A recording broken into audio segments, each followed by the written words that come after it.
So we gave the young horse a chance to just get some freedom and get settled and express itself a little bit, and now we have to say, okay, that was within reason. We feel it's time that we should start to do something.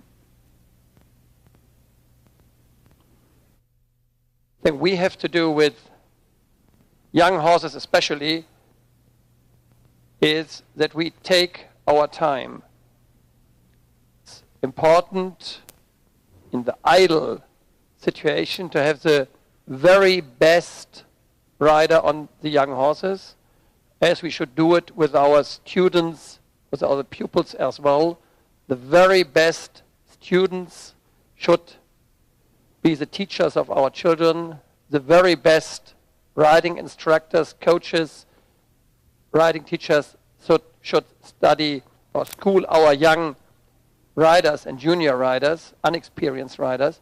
And I think the same situation we have with our horses, that we have really experienced riders, brave riders, riders who are absolutely balanced in the saddle.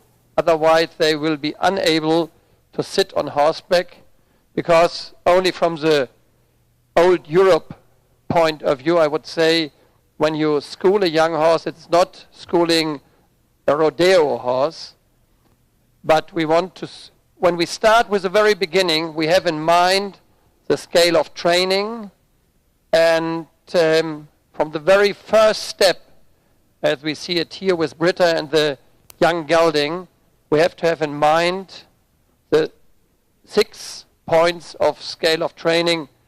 We know that the last 3 points are very difficult to climb up, but the first 3 things, which are rhythm, which is suppleness, and which is the steady contact between hand and mouth, these things we have to have in mind when we mount the horse.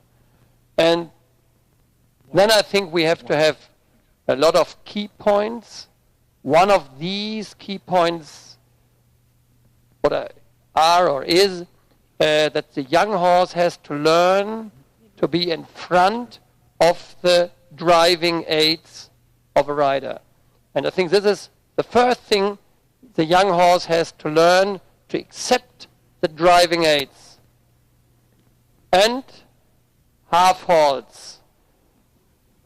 Indeed, in the beginning a rider needs a little bit more hand working, because the horse has to learn it, to accept it, to know that there is a bit.